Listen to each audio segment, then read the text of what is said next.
ਸਤਿ ਸ਼੍ਰੀ ਅਕਾਲ ਜੀ ਸਾਰੇ ਵੀਰਾਂ ਨੂੰ। ਮੇਰਾ ਨਾਮ ਹਰਨੇਕ ਸਿੰਘ ਰੰਧਾਵਾ, ਮੈਂ ਕੈਲਗਰੀ ਕੈਨੇਡਾ ਤੋਂ ਆਪ ਜੀ ਨਾਲ ਗੱਲ ਕਰ ਰਿਹਾ। ਪਿਛਲੇ ਕੁਝ ਦਿਨਾਂ ਤੋਂ ਸੋਸ਼ਲ ਮੀਡੀਆ ਤੇ ਹਰ ਤਰਫ ਮੋਦੀਖਾਨੇ ਦੀ ਗੱਲ ਹੋ ਰਹੀ ਹੈ। ਜੋ ਬਲਜਿੰਦਰ ਸਿੰਘ ਵੀਰ ਨੇ ਜੋ ਦਵਾਈਆਂ ਦੇ ਮੋਦੀਖਾਨੇ ਬਾਰੇ ਜੋ ਇੱਕ ਮੁਹਿੰਮ ਚਲਾਈ ਹੈ, ਜੋ ਸਾਰੀ ਦੁਨੀਆ 'ਚ ਇਸ ਟਾਈਮ ਸੋਸ਼ਲ ਮੀਡੀਆ ਤੇ ਟ੍ਰੈਂਡ ਕਰ ਰਹੀ ਹੈ।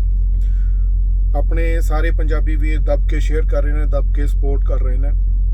ਮੈਂ ਵੀ ਕਾਫੀ ਵੀਰਾਂ ਦੇ ਕਮੈਂਟਸ ਪੜ੍ਹ ਰਿਹਾ ਸੀਗਾ, ਸੋ ਸੋਚਿਆ ਕਿ ਇੱਕ ਛੋਟੀ ਜਿਹੀ ਵੀਡੀਓ ਦੇ ਰਾਹੀਂ ਆਪਣਾ ਜੋ ਇੱਕ ਛੋਟਾ ਜਿਹਾ ਸੰਦੇਸ਼ ਹੈ, ਜੋ ਮੇਰੀ ਇਸ ਬਾਰੇ ਸੋਚ ਹੈ, ਉਹ ਆਪ ਜੀ ਨਾਲ ਸਾਂਝੀ ਕੀਤੀ ਜਾਏ। ਨੋ ਡਾਊਟ ਕਿ ਵੀਰ ਬਹੁਤ ਵਧੀਆ ਕੰਮ ਕਰ ਰਹੇ ਨੇ ਔਰ ਐਸਾ ਸ਼ਲਾਘਾਯੋਗ ਜੋ ਕੰਮ ਹੈ ਉਹ ਘੱਟ ਵੱਧ ਲੋਕ ਹੀ ਕਰਦੇ ਨੇ ਔਰ ਮਾਫੀਆ ਦੇ ਡਰ ਦੇ ਅੱਗੇ ਹਰ ਬੰਦਾ ਛੇਤੀ ਹੀ ਗੋਡੇ ਟੇਕ ਦਿੰਦਾ। ਪਰ ਮੰਨਾ ਵੀਰ ਔਰ ਬਲਜਿੰਦਰ ਵੀਰ ਦੋਨੋਂ ਇਕੱਠੇ ਆਏ ਨੇ। ਹੋਰ ਵੀ ਜਿਹੜੇ ਆਪਣੇ ਜਿਹੜੇ ਸਿਆਸਤਦਾਨ ਨੇ ਸਾਡੇ, ਜਿਹੜੇ ਹਮੇਸ਼ਾ ਅੱਗੇ ਵੱਧ ਚੜ੍ਹ ਕੇ ਸਿੱਖ ਕੌਮ ਦੀ ਭਲਾਈ ਵਾਸਤੇ ਹਮੇਸ਼ਾ ਕੰਮ ਕਰਦੇ ਨੇ, ਉਹ ਵੀ ਅੱਗੇ ਆਏ ਨੇ ਔਰ ਇਹ ਸਾਨੂੰ ਬਹੁਤ ਇਸ ਚੀਜ਼ ਦੀ ਖੁਸ਼ੀ ਹੈ। ਲੇਕਿਨ ਇੱਕ ਜੋ ਮੇਨ ਚੀਜ਼ ਹੈ ਉਹ ਇਹ ਹੈ ਕਿ ਕੰਮ ਤਾਂ ਬਹੁਤ ਵਧੀਆ, ਨੋ ਡਾਊਟ। ਹਰ ਪੋਸਟ, ਦੂਸਰੀ ਤੀਸਰੀ ਪੋਸਟ ਤੇ ਆਪਾਂ ਦੇਖ ਰਹੇ ਹਾਂ ਲੋਕੀ ਵੱਖਰੇ ਵੱਖਰੇ ਜ਼ਿਲ੍ਹਿਆਂ ਤੋਂ, ਵੱਖਰੇ ਵੱਖਰੇ ਸਟੇਟਸ ਤੋਂ ਜੋ ਹੈ ਉਹ ਲੋਕੀ ਇਹ ਗੱਲ ਕਰ ਰਹੇ ਨੇ ਕਿ ਮੋਦੀਖਾਨਾ ਸਾਡੇ ਡਿਸਟ੍ਰਿਕਟ 'ਚ ਵੀ ਖੁੱਲ੍ਹਣਾ ਚਾਹੀਦਾ ਹੈ, ਸਾਡੇ ਪਿੰਡ 'ਚ ਵੀ ਖੁੱਲ੍ਹਣਾ ਚਾਹੀਦਾ, ਸਾਡੀ ਤਹਿਸੀਲ 'ਚ ਖੁੱਲ੍ਹਣਾ ਚਾਹੀਦਾ ਹੈ।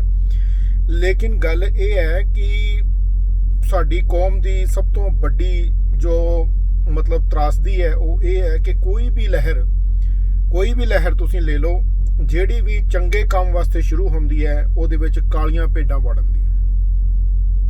ਹੁਣ ਕਿਸੇ ਲਹਿਰ ਦਾ ਨਾਮ ਲੈਣ ਦੀ ਵੀ ਲੋੜ ਨਹੀਂ ਹੈ, ਤੁਹਾਨੂੰ ਆਪ ਸਮਝ ਹੈ ਇਸ ਚੀਜ਼ ਦੀ ਕਿ ਜੋ ਵੀ ਅੱਜ ਤੱਕ ਸਿੱਖ ਕੌਮ ਦੇ ਵਿੱਚ ਲਹਿਰ ਸ਼ੁਰੂ ਹੋਈ, ਉਹਦੇ ਵਿੱਚ ਲਹਿਰ ਬਹੁਤ ਵਧੀਆ ਸੀ, ਬਹੁਤ ਅੱਗੇ ਜਾ ਰਹੀ ਸੀ, ਬਹੁਤ ਵਧੀਆ ਤਰੀਕੇ ਨਾਲ ਅੱਗੇ ਜਾ ਰਹੀ ਸੀ। ਲੇਕਿਨ ਗੌਰਮੈਂਟਾਂ ਦੀ ਤਰਫੋਂ, ਏਜੰਸੀਆਂ ਦੀ ਤਰਫੋਂ ਕੁਝ ਹੋਰ ਜੋ ਮਤਲਬ ਸੋਰਸਿਸ ਹੁੰਦੇ ਨੇ ਜਿਹੜੇ ਕਿ ਸਿੱਖੀ ਨੂੰ ਹਰ ਤਰਫੋਂ ਸੱਟ ਮਾਰਨਾ ਚਾਹੁੰਦੇ ਨੇ, ਘਾਣ ਕਰਨਾ ਚਾਹੁੰਦੇ ਨੇ, ਉਹਨਾਂ ਦੀ ਤਰਫੋਂ ਕਾਲੀਆਂ ਭੇਡਾਂ ਨੂੰ ਜੋ ਹੈ ਉਹ ਵਿੱਚ ਰਲਾ ਦਿੱਤਾ ਜਾਂਦਾ ਹੈ, ਗਲਤ ਲੋਕਾਂ ਨੂੰ ਰਲਾਇਆ ਜਾਂਦਾ ਹੈ, ਜਿਹਦੇ ਨਾਲ ਪੂਰੀ ਦੀ ਪੂਰੀ ਜੋ ਮੁਹਿੰਮ ਹੈ ਉਹ ਸਾਰੀ ਹੀ ਡੀਰੇਲ ਹੋ ਜਾਂਦੀ ਹੈ। ਦੂਸਰੀ ਗੱਲ, ਆਪਾਂ ਰੀਸੈਂਟਲੀ ਦੇਖਿਆ ਜਦੋਂ ਆਮ ਆਦਮੀ ਪਾਰਟੀ ਇਲੈਕਸ਼ਨ 'ਚ ਆਈ ਸੀ, ਉਸ ਟਾਈਮ ਵੀ ਇਹ ਚੀਜ਼ ਬਹੁਤ ਅੱਗੇ ਵੱਧ ਕੇ ਆਈ ਸੀ। ਕਈਆਂ ਨੇ ਇਸ ਗੱਲ ਦਾ ਵੀ ਓਬਜੈਕਸ਼ਨ ਕੀਤਾ ਸੀਗਾ ਕਿ ਤੁਸੀਂ ਉਹਨਾਂ ਲੋਕਾਂ ਨੂੰ ਹੀ ਲਈ ਆਉਂਦੇ ਹੋ, ਪੁਰਾਣੇ ਲੋਕਾਂ ਨੂੰ ਲਈ ਆਉਂਦੇ ਹੋ, ਆਪਣੀ ਪਾਰਟੀ 'ਚ ਲਈ ਆ ਰਹੇ ਹੋ, ਜਿਹੜੇ ਕਿ ਕਦੇ ਕਿਸ ਪਾਰਟੀ 'ਚ ਹੁੰਦੇ ਆ, ਕਦੇ ਕਿਹੜੀ ਪਾਰਟੀ 'ਚ ਹੁੰਦੇ ਆ। ਜਿਹੜੀ ਪਾਰਟੀ 'ਚ ਹੁੰਦੇ ਆ ਉਹਨਾਂ ਖਾਣ ਤੇ ਲੱਕ ਬੰਨਿਆ ਹੁੰਦਾ ਹੈ। ਜੇ ਇੱਕ ਪਾਰਟੀ 'ਚ ਗਏ ਤੇ ਉੱਥੇ ਬਸ ਆਪਣਾ ਖਾਣ ਪੀਣ ਦਾ ਹਿਸਾਬ ਲੋ ਬਣਾ ਲਿਆ, ਔਰ ਦੂਸਰੀ 'ਚ ਗਏ ਤੇ ਉੱਥੇ, ਤੇ ਹੁਣ ਉਹ ਦੋਨਾਂ 'ਚੋਂ ਲਪੇਟ ਕੇ ਤੇ ਹੁਣ ਤੀਸਰੀ 'ਚ ਆ ਗਏ ਨੇ ਤੇ ਹੁਣ ਇਹ ਤੁਹਾਡਾ ਵੀ ਬੇੜਾ ਗਰਕ ਕਰਨਗੇ। ਸੋ ਕਹਿਣ ਦਾ ਮਤਲਬ ਇਹ ਹੈ ਕਿ ਜੋ ਦਵਾਈਆਂ ਦਾ ਕੰਮ ਹੈ ਜਾਂ ਕਿਸੇ ਵੀ ਚੀਜ਼ ਦਾ ਕੰਮ ਹੈ ਉਹ ਕੋਈ ਮਾੜਾ ਕੰਮ ਨਹੀਂ ਹੈ, ਬਹੁਤ ਵਧੀਆ ਕੰਮ ਹੈ। ਗਰੀਬ ਬੰਦੇ ਦੀ ਪਹੁੰਚ ਦੇ ਵਿੱਚ ਦਵਾਈ ਆ ਜਾਏਗੀ। ਇੱਕ 20-50 ਰੁਪਏ ਦੀ ਦਵਾਈ ਜਿਹੜੀ ਆ ਉਹ ਹਜ਼ਾਰਾਂ ਰੁਪਈਆਂ 'ਚ ਮਿਲ ਰਹੀ ਹੈ। ਇਹ ਜ਼ਾਹਿਰ ਜੀ ਗੱਲ ਹੈ ਕਿ ਗਰੀਬ ਬੰਦੇ ਦਾ ਜਿਹੜਾ ਹੈ ਉਹਨੂੰ ਸੌਖ ਹੋ ਜਾਏਗੀ। ਲੇਕਿਨ ਪ੍ਰੋਬਲਮ ਇਹ ਹੈ ਕਿ ਕੋਈ ਵੀ ਲਹਿਰ ਜਿਹੜੀ ਹੈ ਬਹੁਤ ਵਧੀਆ ਤਰੀਕੇ ਨਾਲ ਸਿੱਖ ਕੌਮ ਦੇ ਵਿੱਚ ਸ਼ੁਰੂ ਹੁੰਦੀ ਹੈ, ਲੇਕਿਨ ਉਹਦਾ ਜਿਹੜਾ ਐਂਡ ਹੈ ਉਹ ਹਮੇਸ਼ਾ ਮਾੜਾ ਹੁੰਦਾ ਹੈ। ਉਹਦੇ 'ਚ ਪ੍ਰੋਬਲਮ ਇਹ ਆ ਜਾਂਦੀ ਹੈ ਕਿ ਸਾਡੇ ਆਪਣੇ ਲੋਕ ਹੀ ਕਾਲੀਆਂ ਭੇਡਾਂ ਬਣ ਕੇ ਵਿੱਚ ਰਲ ਜਾਂਦੇ ਆ ਔਰ ਪੂਰੀ ਦੀ ਪੂਰੀ ਮੁਹਿੰਮ ਨੂੰ ਖਰਾਬ ਕਰ ਦਿੰਦੇ ਆ। ਦੂਸਰੀ ਚੀਜ਼ ਇਹ ਹੈ ਕਿ ਜਿਹੜੀ ਮੋਦੀਖਾਨਾ ਖੋਲ੍ਹਣ ਦੀ ਫੇਸਬੁੱਕ ਤੇ ਕਈ ਜਗ੍ਹਾ ਤੇ ਗੱਲ ਚੱਲ ਰਹੀ ਹੈ ਕਿ ਸਾਡੇ ਪਿੰਡ 'ਚ ਵੀ ਹੋਣਾ ਚਾਹੀਦਾ, ਸਾਡੇ ਡਿਸਟ੍ਰਿਕਟ 'ਚ ਹੋਣਾ ਚਾਹੀਦਾ ਹੈ। ਸੋ ਗੱਲ ਉਹ ਨਹੀਂ ਹੈ ਕਿ ਕਿਹਦਾ ਡਿਸਟ੍ਰਿਕਟ ਕਿੱਥੇ ਹੋਣਾ ਚਾਹੀਦਾ। ਦੇਖਿਆ ਜਾਏ ਤਾਂ ਗੱਲ ਤਾਂ ਸਾਰੀ ਅੰਦਰ ਦੀ ਹੈ, ਤੁਹਾਡੇ ਦਿਲ ਦੀ ਹੈ, ਤੁਹਾਡੇ ਮਨ ਦੀ ਹੈ। ਜੇ ਤੁਸੀਂ ਬੇਈਮਾਨੀ ਨਹੀਂ ਕਰਦੇ, ਜੇ ਤੁਸੀਂ ਕਿਸੇ ਦਾ ਹੱਕ ਨਹੀਂ ਖਾਂਦੇ, ਜੇ ਤੁਸੀਂ ਸਿੱਧੇ ਰਸਤੇ ਚੱਲਦੇ ਹੋ, ਜੇ ਤੁਹਾਡੇ ਦਿਲ ਦੇ ਵਿੱਚ ਪਰਮਾਤਮਾ ਦਾ ਖੌਫ ਹੈ, ਚਾਹੇ ਤੁਸੀਂ ਦੁਨੀਆ ਤੇ ਕਿਸੇ ਟਾਈਪ ਦਾ ਕੋਈ ਵੀ ਵਪਾਰ ਕਰਦੇ ਹੋ, ਹਰ ਵਪਾਰ ਹੀ ਮੋਦੀਖਾਨਾ ਹੈ।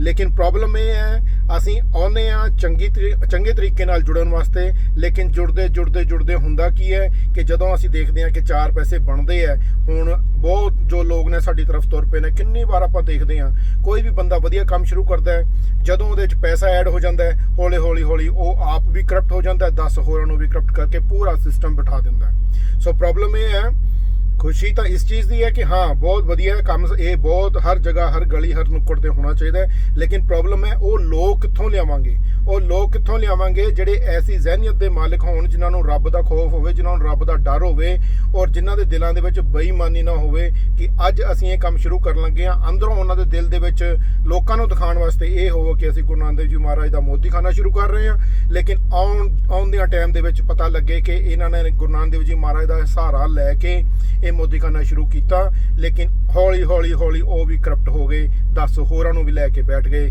ਤੇ ਸਾਰੀ ਕਹਾਣੀ ਹੌਲੀ ਉੱਥੇ ਹੀ ਆ ਗਈ। ਸੋ ਇਹ ਦੋ ਚੀਜ਼ਾਂ ਨੇ, ਖੁੱਲ੍ਹਣੇ ਚਾਹੀਦੇ ਨੇ, ਹਰ ਜਗ੍ਹਾ ਖੁੱਲ੍ਹਣੇ ਚਾਹੀਦੇ ਨੇ, ਲੇਕਿਨ ਉਹ ਲੋਕ ਜਿਹੜੇ ਨੇ ਉਹ ਆਪਾਂ ਕਿੱਥੋਂ ਲਿਆਵਾਂਗੇ? ਬਹੁਤ ਥੋੜੇ ਲੋਕ ਨੇ। ਔਰ ਅਗਰ ਜਿੱਦਾਂ ਮੈਂ ਪਹਿਲਾਂ ਕਿਹਾ, ਅਗਰ ਕੋਈ ਇਹੋ ਜਿਹੀ ਸੋਚ ਦਾ ਮਾਲਕ ਹੈ ਜਿਹੜਾ ਕਿ ਰੱਬ ਤੋਂ ਡਰਦਾ ਹੈ, ਜਿਹੜਾ ਕਿਸੇ ਗਰੀਬ ਦਾ ਹੱਕ ਨਹੀਂ ਮਾਰਨਾ ਚਾਹੁੰਦਾ, ਜਿਹੜਾ ਸਮਾਜ ਸੇਵਾ ਕਰਨਾ ਚਾਹੁੰਦਾ, ਉਹ ਦੁਨੀਆ ਜਹਾਨ ਤੇ ਕਿਸੇ ਟਾਈਪ ਦੀ ਵੀ ਕੋਈ ਵੀ ਦੁਕਾਨ ਕਰਦਾ ਹੈ, ਉਹ ਹਰ ਦੁਕਾਨ ਹੀ ਮੋਦੀਖਾਨਾ ਹੈ। ਗੱਲ ਸਿਰਫ ਜ਼ਹਿਨੀਅਤ ਦੀ ਹੈ, ਠੀਕ ਹੈ? ਕੋਈ ਪੂਰਾ ਟ੍ਰੈਂਡ ਚਲਾਉਣ ਦੀ ਲੋੜ ਨਹੀਂ ਹੈ। ਜਿਹੜਾ ਵੀ ਬੰਦਾ ਜੋ ਵੀ ਕੰਮ ਕਰ ਰਿਹਾ ਹੈ, ਉਸ ਨੂੰ ਸਿਰਫ ਇਹ ਸਮਝ ਕੇ ਕਰੇ ਕਿ ਇੱਕ ਦਿਨ ਮੈਂ ਤੋਂ ਕੂਚ ਕਰਨਾ ਹੈ ਤੇ ਜੋ ਵੀ ਮੈਂ ਧਨ ਦੌਲਤ 2 ਨੰਬਰ ਦੀ ਕਮਾਈ ਹੈ ਸਾਰੀ ਇੱਥੇ ਰੱਖ ਕੇ ਰਹਿ ਜਾਣੀ ਹੈ, ਕੋਈ ਮੈਂ ਛਾਤੀ ਤੇ ਰੱਖ ਕੇ ਲੈ ਜਾਣੀ। ਤਾਂ ਉਹ ਜੋ ਵੀ ਕੋਈ ਕੰਮ ਕਰਦਾ ਹੈ, ਜਿਸ ਟਾਈਪ ਦੀ ਵੀ ਚਾਹੇ ਉਹ ਚਾਹ ਦੀ ਦੁਕਾਨ ਚਲਾਉਂਦਾ ਹੈ, ਚਾਹੇ ਦੁਨੀਆ ਜਹਾਨ ਦੀ ਕੋਈ ਵੀ ਕੰਮ ਕਰਦਾ ਹੈ, ਉਹ ਹਰ ਜਗ੍ਹਾ ਹੀ ਮੋਦੀਖਾਨਾ ਹੈ। ਜਿੱਥੇ ਹੱਕ ਹਲਾਲ ਦੀ ਗੱਲ ਹੈ, ਉਹ ਹਰ ਜਗ੍ਹਾ ਮੋਦੀਖਾਨਾ ਹੈ।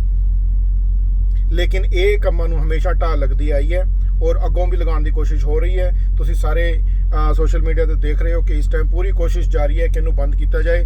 ਸੋ ਸਾਰੇ ਵੀਰਾਂ ਨੂੰ ਸਪੋਰਟ ਹੈ, ਸਾਰੇ ਵੀਰਾਂ ਨੂੰ ਬੇਨਤੀ ਹੈ ਕਿ ਸਾਰੇ ਵੀਰ ਸਪੋਰਟ ਦੇ ਵਿੱਚ ਆਓ ਔਰ ਇਸ ਮੁਹਿੰਮ ਨੂੰ ਅੱਗੇ ਤੋਂ ਅੱਗੇ ਜ਼ਰੂਰ ਵਧਾਉਣਾ ਚਾਹੀਦਾ ਹੈ ਔਰ ਜਿੱਥੇ ਤੱਕ ਵੀਰ ਦਾ ਸਾਥ ਦੇ ਹੁੰਦਾ ਸਾਰੇ ਦਈਏ ਔਰ ਹਰ ਪਲੇਟਫਾਰਮ ਤੇ ਦਈਏ।